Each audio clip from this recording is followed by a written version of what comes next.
All right, you grasshoppers. It is Wednesday morning here. Look at that smiling face there. So this young gentleman, Jason Bedolin, when I got in the agent business, so I went out and tried to recruit him, and he's too smart to go with me as his agent. They went with somebody else. But I ended up representing you anyways when I went with IMG, didn't I? Well, not I was with Mike. I was with JP Barry actually when Mike right. Barnett switched. So yeah, I got switched to JP. But yeah, that's an interesting discussion all in itself. Yeah. Didn't we meet when you were a kid too? Wasn't some story that we were in a hotel, Ron Greshner's room or something, and you kids were there playing the game, and we ended up sitting together like in the floor of the hotel for Yeah, till the wee. Well, I mean, I don't know how long I stuck around for, but I know my dad was in this glory because he was hanging out with the Rangers that night, and I got to meet you guys in this. I don't know what kind of room that was or what was really going on, but I was definitely less than 10, probably around 8 or 9. So that was a pretty cool experience for sure. That's right, because I think we were with the Rangers, and it was Ron Greshner's family was in Edmonton or something, and we had a little get together after the game. I was sitting around having a couple of adult beverages, and your father brought you in. That's right. Yeah, 100%. Yeah, that's pretty cool. All right, so Jason, as everybody knows, was a professional hockey player, played junior hockey out in were you in Spokane the whole time? Spokane, yeah, 4 years in Spokane. So tell me quickly your stops there on the pro circuit. Oh my goodness, we don't have enough time, I don't think. But everybody wanted. No, it was interesting because I played my 4 years in Spokane and loved it, and then got drafted by Florida, 31st overall, and really, I mean, green, you could call me, but I just thought that I was going to play in the NHL for the next 10 years and retire a Florida Panther. And that was just sort of what I knew. And my first year pro, Florida had just come off that cup run. So they had gone to the finals against Colorado where they got swept, but they rode Beezer and had that great run. And then they were kind of in this ground where they thought they were maybe better than they were, kind of, and they wanted to tool up for the playoffs to hopefully have another good playoff run. And that meant they traded me to Toronto for Kirk Muller at the trade deadline. So kind of interesting timing of our little discussion here today, just after the trade deadline. So I actually got traded twice at the trade deadline, but the first time was to Toronto. So Cliff Fletcher got me, which is an interesting story because if you go back to the draft, he had told me I was going to be their first round pick that year in Toronto, and then that never worked out, and that's a whole nother discussion. But he ended up getting kind of his guy, I guess. I knew he liked me early, and then he ended up trading for me and traded Muller for me, and ended up in Toronto.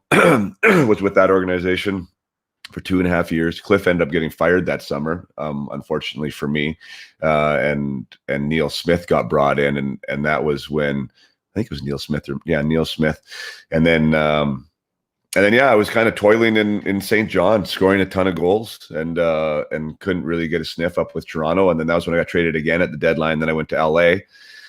So LA brought me in, and I was between Long Beach and LA. After a season with them, I got put on waivers with them. Tampa Bay picked me up, which put me in Detroit with the Vipers.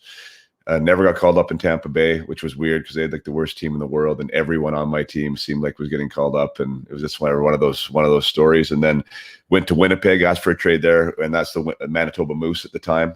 That was just an independent, and then I got signed by the Islanders, and then was with Lowell for a little bit, and told you didn't have enough time for this, and then played with the Islanders, and then I decided to go to Europe. So I was 3 years in Mannheim, ended my career with in Japan, had a tryout with Detroit Red Wings at the end, and then called her a day. Wow. I mean, it's obviously you didn't get the NHL career that you wanted to have, but I mean, you got a lot of experiences, right? Oh, tons. Yeah. I mean, what's the downside is almost nothing, right? The upside is huge. I got to see tons of the world at a great age. I didn't have a family. I didn't have kids at the time. So I wasn't all those stops and trades and kind of stuff that maybe doesn't get talked enough about by the casual fan, but that's a big deal. Getting moved in like 2 hours, that your life changes in legitimately 2 hours. You're picking up, you're never going to see your apartment again, and you're gone on the next flight. And I didn't have to do that with a family, which may even made it harder. But I got to see a ton of great places, meet a ton of great people. Like, even this conversation with you right now is because of my connection with hockey, and that goes on and on and on. Yeah, that's great, good stuff. So what are you doing now? Now I'm helping young guys do do what I guess do what I did. I downplay what I did, and it's kind of funny because I think there's like 6,000 people that have ever played in the NHL or something like that. So it's, it's still a great big honor to be able to say that I did that. Like you say, it wasn't what I wanted it to be starting out. It wasn't what I expected it to be. And that was fine. I mean, that was what it was when I was 30. I was done. I moved on. I was doing other things. And now my kids are playing. And now I'm helping them, meaning like my own children, right, are playing. And they're getting pretty serious about it. And it's fun kind of to dial them in and to make sure they're accountable to what they want to be and who they want to become. And then I was able to kind of deconstruct my own situation again. And like, what maybe could I have done different, or where did things go wrong, or, those sort of questions. And there was a lot of stuff. I mean, I could have done, really, and I'm sort of feeling, well, not sort of, I'm feeling that void now. I mean, if I existed for myself back in the day, I think it would have been would have benefited me a lot. Just someone to talk to, someone to keep me on the rails, someone to help me through some of that adversity or some of the challenges even that came up when it came to the trade, or how to walk into the Toronto Maple Leafs dressing room at 21 years old when you don't know anybody and you just got traded for Kirk Muller and there's 200 cameras in front of you and you're playing against the Legion of Doom that night and you were just in bed in North Carolina in the minors. That's a lot going on. There's a lot to unpackage when you're a 21-year-old kid, and it would have been nice to have someone to walk me through that.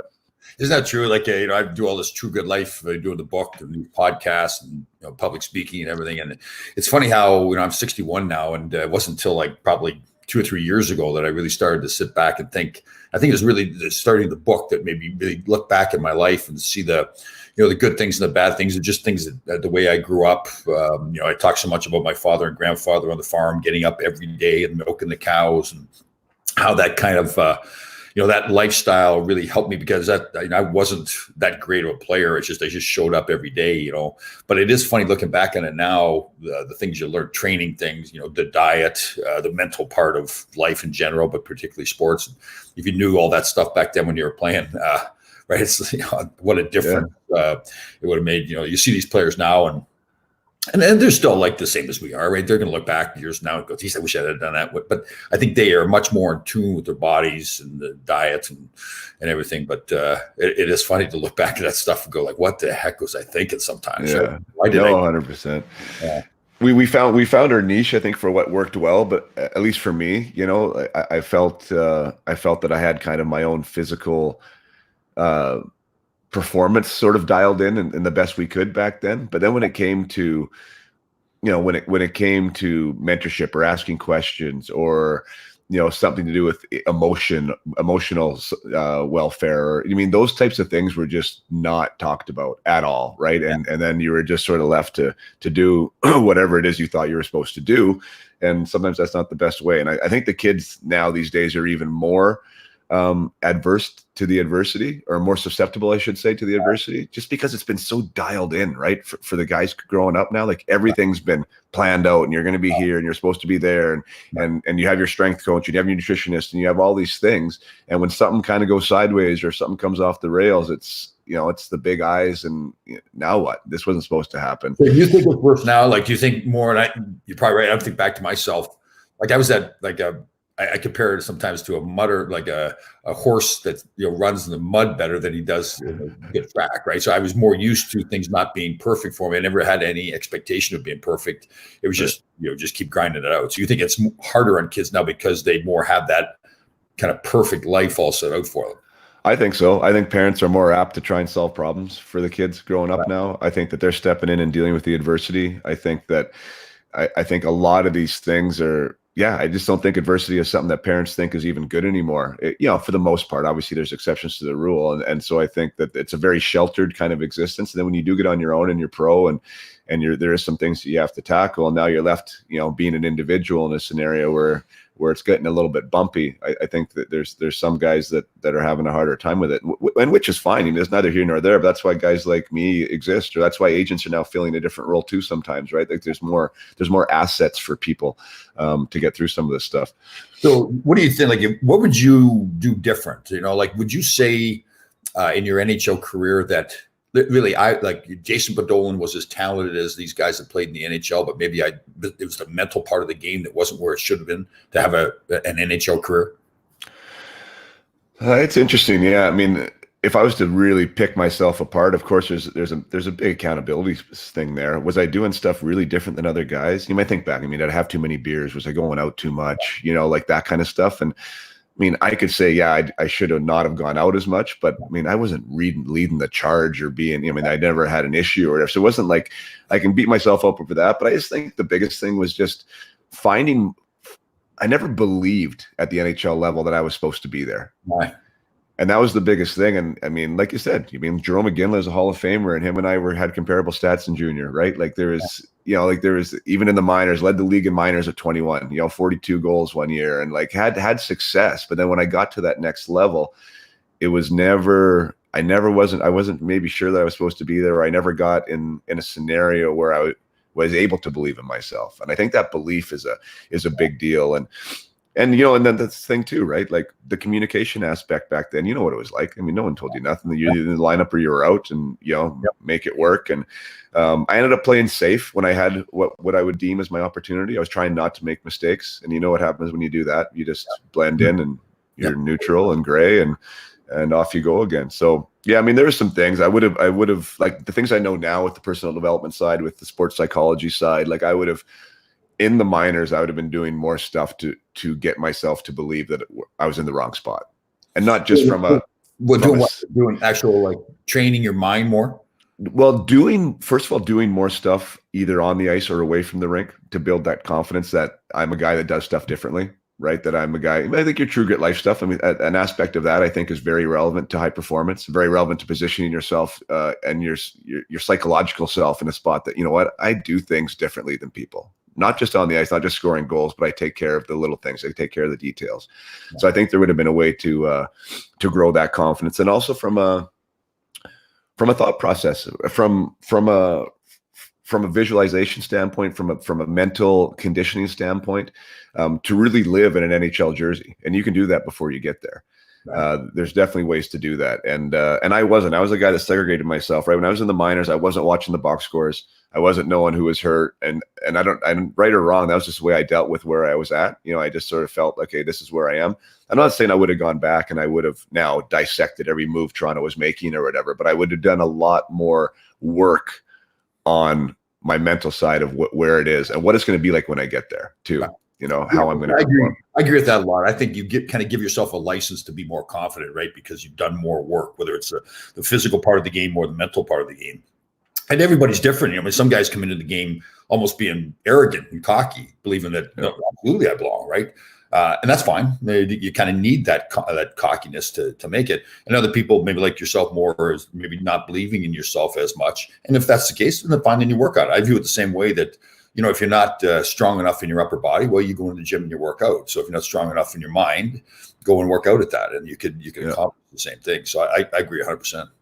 Yeah, no, and it's interesting, and you try because hockey was very much a fit-in sport. You know, like more so now you're allowing the individual to stand out a little bit, but it was a melting pot, I found, for sure. And so like to be cocky or to come across that way, and I think some guys actually perceive me that way, but I definitely wasn't. Like I just wanted to be one of the guys. That was really like my biggest thing, was to be one of the guys and fit in and find my way within that. But yeah, I believe there's a way to have an inner quiet confidence that maybe doesn't come out on the outside, but you're in the right spot. You're supposed to be there. Yeah, and like you said too, it's that desire to fit in, right? I mean, like hockey guys, I think it's still the same way. As they talk the same way, dress the same way, drive the same kind of cars, all that kind of stuff. And sometimes you're going to have to be that go it alone. Right? I've talked about a lot with True Grit Life that to be successful, to reach the top, the pinnacle, or wherever the highest point that you can get for yourself.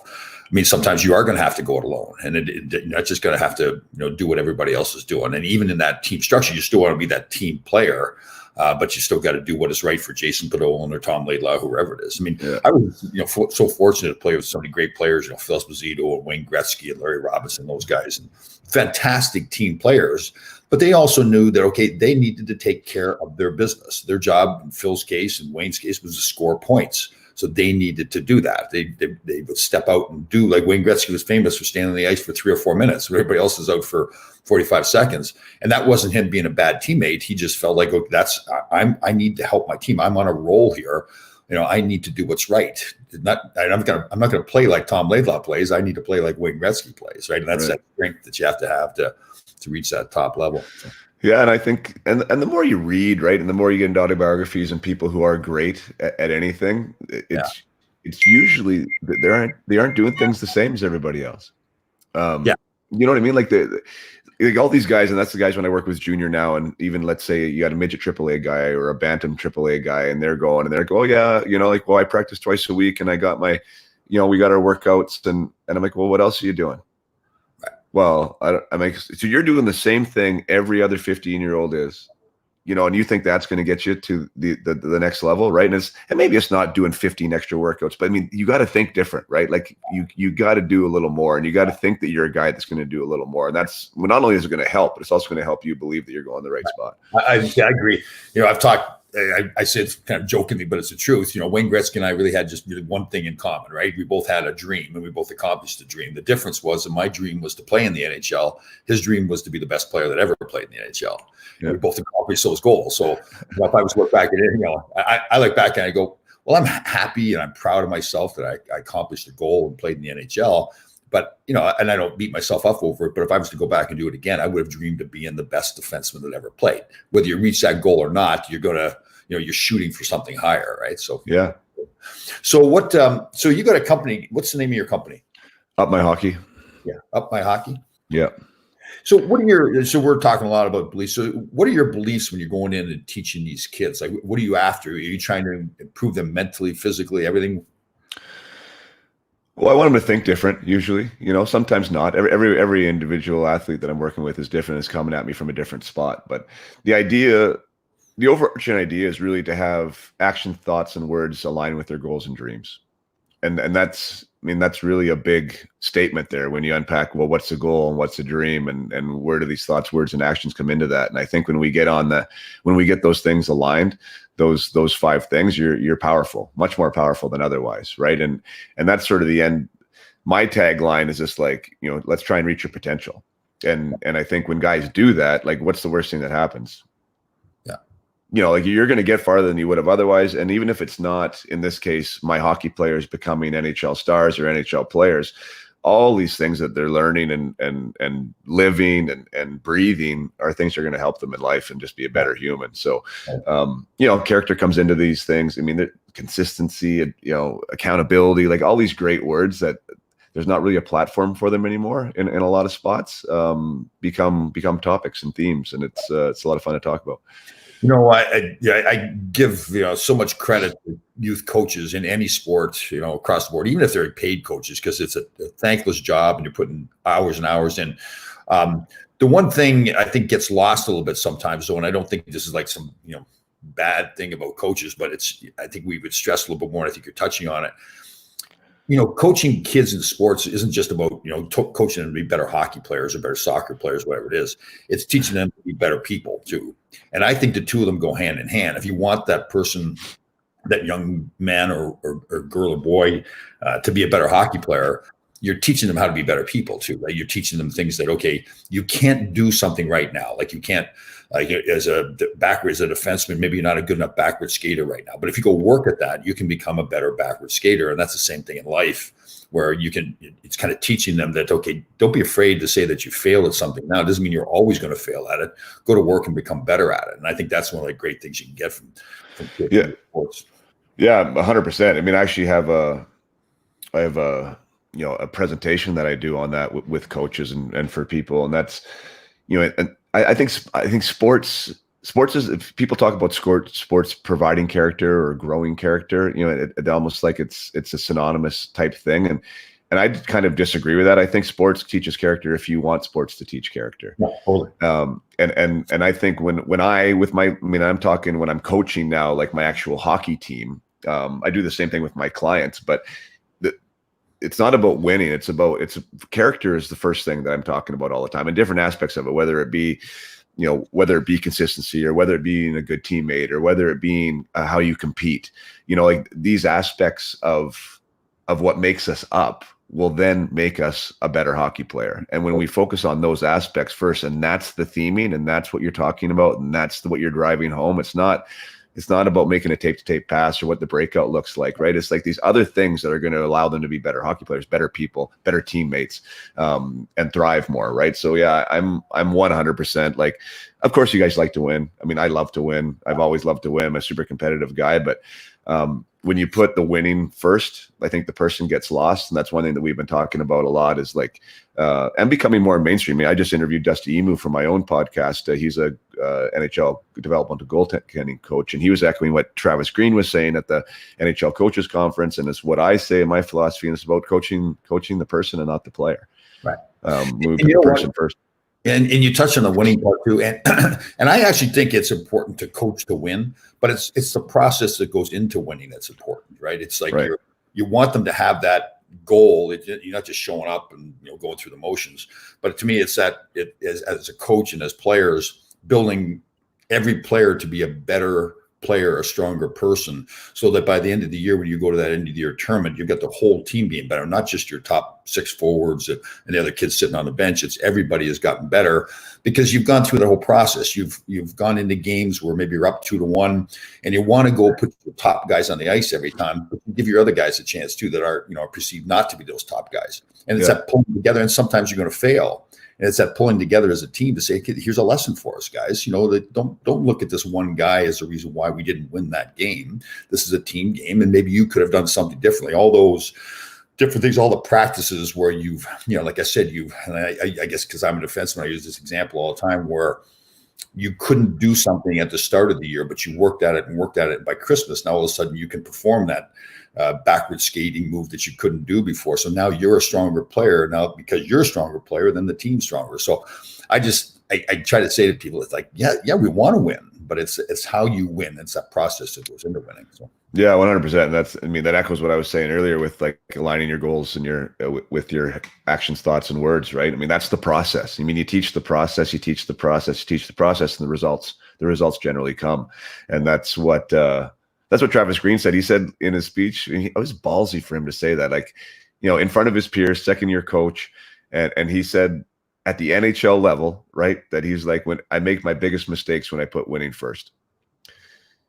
And he says, when I look back on it, he's like, those when I've sacrificed the trust from players. I've lost guys, when that becomes the focal point. And he's like, if I can keep the person first, I get way better results on the ice. And he goes, I just got to that's where I get caught, because it's a results business, right? At that level, it's 100% result. You have to win, you have to perform, your job's at stake. But he still found in that environment, in that climate, that if he can keep the person first, that he has better success. Yeah. I think that's very true. Right? At these times during like same thing, you're up by a goal late in the game, and it's so easy to go with just your same old guys all the time, as reliable guys. But that's the opportunity to put somebody else in those tougher positions, right? And now you've thought of that player, of making him a better player. You haven't put the win first, although you still want to win. You're concentrating on making that player or multiple players better players. It's a good point, but it's right. It is pretty ballsy to say that. That's an interesting question for you, Tom, because I mean, I've heard it time and time again with teams that have won. I talked with Brad Larson the other day. He was on that Colorado team that ended up going to the Cup final and had those battles with Detroit, and like 10 Hall of Famers on one team kind of stuff. And he just said, like, the accountability in that room was huge, one. And he said, two, he said every single player that had a jersey on felt like they were the most important guy in the team. Yes. And I just thought, like, and that was what I felt that in Detroit. At 30, when I came into that room, and I never made that team, I only played a couple exhibition games, but like that environment there, everyone felt important and wanted and integral. And everywhere else I felt like, an afterthought, and like nobody gave a shit about me. Right. So it's like, it was a very interesting scenario. And I think a good coach will do that. And I think a good team will do that. Like they'll make those guys, the fourth line guys, the role guys, whatever that position is, feel like they're doing a job and making a difference. Well, I think that's so crucial. I think that's so missed so many times. You watch the Toronto Maple Leafs right now, and they've got a bunch of young kids there, and they'll grow and become better. But right now, they don't get that part. I don't think that you can watch them play. They don't pull for each other. They're not pulling the same rope. I've talked about Boston so many times, and Zdeno Chara or Baptiste Bergeron. And you listen to Zdeno Chara, and he talks about rookies coming into that locker room, and the old days there was hazing and all that kind of stuff. And he says, nope, that's not going to happen on my team. If you're on my team, it doesn't matter if you're a first-year player or a 10-year player. You're part of this team, and you're going to be treated the same way. And I just think to myself, imagine so you got Zdeno Chara, the great career he's had, and the conditioning he does, and the aura about him, and the size of him. And if you're walking in there as a young kid, and the leader of the team says that, yeah, you feel like, wow, that's amazing, right? Yeah, I'm in the NHL, and I'm being accepted by this guy who doesn't have to treat me that way. No, 100%. Yeah, Did you hear what they do there with, like, as far as the mentorship side of things go? What's that? Sorry. Like, have you heard what they do there with the mentorship side of things? I guess like how you just said, Zdeno and Patrice and like these core guys on that team, like they will actually get assigned like one of the younger guys, and that's like the mentorship role, and they take care of these guys all year essentially. And I just thought that was, I don't know if they're still doing that, but I heard that a couple of years ago, and that what a brilliant play that is, because now you have the guy to talk to. Now you have the guy, that makes you feel like you're there and you're getting looked after. And I thought Detroit did that real well when they were successful too. A guy like Darren Helm would come in there, and all these guys would come in, and you'd have the first line right winger teaching the fourth line right winger how to take a puck off the wall, or how to make these plays. And generally, it's a dog eat dog world, right? At the NHL level, like no one's teaching you something. Like you got to figure that out. At least that was my experience in that in the game. But when you can get all those guys, 20 guys believing in something, and that everyone's better together, that's when it gets special. Totally, I agree. And it's funny. I look back at my career and how lucky I was. When I came to New York first, Carol Vadnais was a great player. We lost Carol, passed away a few years ago, but he was just finishing up his career. So, he's another defenseman. And basically, I'm coming in as one of the guys to take his job. And, instead of him being bitter about that, I mean, he obviously he wanted to continue to play, but he took me under his wing, and it was just incredible the feeling he gave me, because here's this older guy who obviously believed in me. That was the first thing. He obviously believed that I was good enough to play because he was taking time to show me all this stuff. But he was fantastic. In fact, we had a real bond, and I've told the story before, and it's kind of a funny story. But we were, he became an assistant coach, and like I was like his son out there. Guys used to joke around and everything. We played one of those games. It was in Winnipeg, and like every time you step on the ice, they score. I think the score was like 10-1 in the second period. It was an awful night. And Vad's like, he was a great, like really attentive coach. And he's trying to, here's some mistakes. It's an opportunity to learn. So he's trying to talk to the guys. And he's got the French accent and everything. I got on the ice and they scored, and he didn't see the goal get scored against us because he was trying to help somebody else. It was just like goal after goal. So I come back to the bench, and he goes, "Tell me what happened with that goal?" And I go, "The puck went in the effing net." And I wasn't mad at him. I came out as so disrespectful. Ron Greshner and I talk about it now. He's sitting right beside me, and he was like, "Oh my God, Tom, what'd you just do?" And I was like, as soon as it came out of my mouth, I realized, like, that I've devastated this guy. He's done so much for me. He's been so great. Here I am being so disrespectful to him. It wasn't meant that way, but that's the way it came out. I went to him after the game to apologize, and he was in tears. I'd hurt him so bad, and it was an awful story in one way at the moment, but at the end it worked out to be good. And then I expressed to him how much he'd done for me, how much he meant to me. But at the time, it was like, "Tom, you're an idiot." But it was. But it in a weird way, after the dust had settled, this is what you're talking. It made me feel like, well, this person believes in me so much that I hurt his feelings by the way I conducted myself. So those kind of things, like you said, happen. That it's so important to have that team atmosphere where we're all helping each other get better, right? And I think that's the difference between. And I think it goes, it goes not just for sports teams, but it goes for families with parents and kids, and it goes for businesses, the same kind of thing. Yeah. And I think it's counterintuitive to most of us, right? Like that helping somebody, focusing on that is going to now somehow help me, right? Yes. Which at the end of the day, we're kind of worried about and it's so true. And that's why, I don't know, some guys get it. I think naturally, like anything else, have an aptitude for it, and some guys don't. And I think some guys that don't, it's definitely something that can be learned and understood, but it needs to be talked about, right? Yeah. And it needs to be again and again and again, right? I just think it makes you so much stronger. I think, to me, the real strong person pulls people up with him, right? He doesn't push other people down. I can see, like you said, you can see why it happens, but man, I think you get more from helping somebody else than you feel better about yourself, right? And now they're looking at you like you're this great human being because you don't have to be doing that. You're helping them do something that you don't have to help them. Yeah, 100%. I think your baseline changes too. I think even I think your body chemistry changes, honestly, when you're in that scenario. When I was talking with Dusty there the other day, I mean, I think an interesting aspect of that is like the goalie tandem scenario in pro sports, saying like he believes in the team unity aspect of that goalie combo. And Yeah. what an interesting spot that is, because that's so easy for the other guy to think, like, how is this benefiting me if Hank Lundqvist is unbelievable and plays, and I'm supporting that, and I can't get in the net. But it actually, at the end of the day, it does help. But it doesn't seem natural at the time sometimes. Yeah, I know. I think it's a lot of it too is like how everybody's looking at you too, right? I mean, now they're looking at this guy like, wow, I think they have a confidence in you because I view it as if somebody's doing that, they're a strong person, right? That they would do that. They should be doing the opposite, right? They should be trying to do that. I've heard other goalies talk at the NHL level too, where they even try to throw their own goaltender will be going into a game and they're trying to do something to aggravate him in the locker room.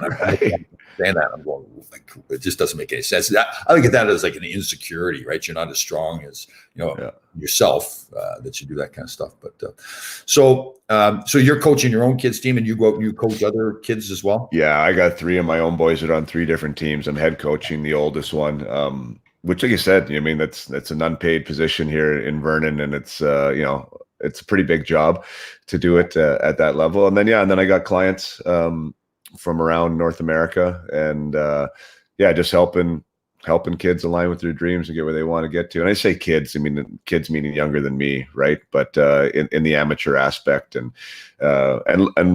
looking towards working with either a junior team full time or somebody. I got enough context in the NHL too. I think that this scenario, like that bridge between the sports psychologist and the coach, like that person that's been there, the person that's approachable. It's not like you have to have a problem, to talk to somebody like me, but it's like just somebody to talk to, period. Someone that's unbiased, that has your best interest at heart, period. And someone that has maybe some tools and resources to help you get to next level out of yourself. And where can people find you? That's a good question. I'm on Instagram at Jason Podollan. My website's upmyhockey.com. I got a parent group that's private where I help parents of young athletes, help mentor their own kids, in an area that maybe they're unfamiliar with. And that's also Up My Hockey. So it's Up My Hockey's the easiest way, or my name, Jason Podollan.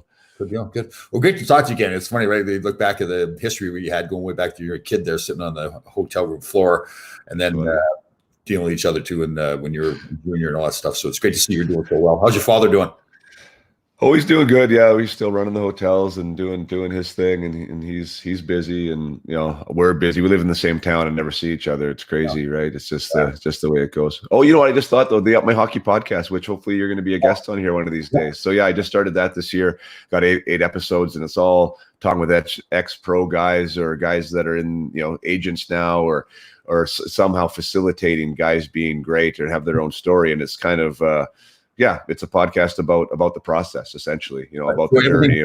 Your website is Up My Hockey. The podcast is Up My Hockey. Yeah, Up My Hockey podcast you can find anywhere. That would be that's what I'm focusing on right now. It's just fun. The interviews are great. It provides a lot of value for people, and it's something that I enjoy. So yeah, if people want to listen to that and download that, really proud of the episodes, and they got some good stuff on there. Excellent. Well, great to talk to you.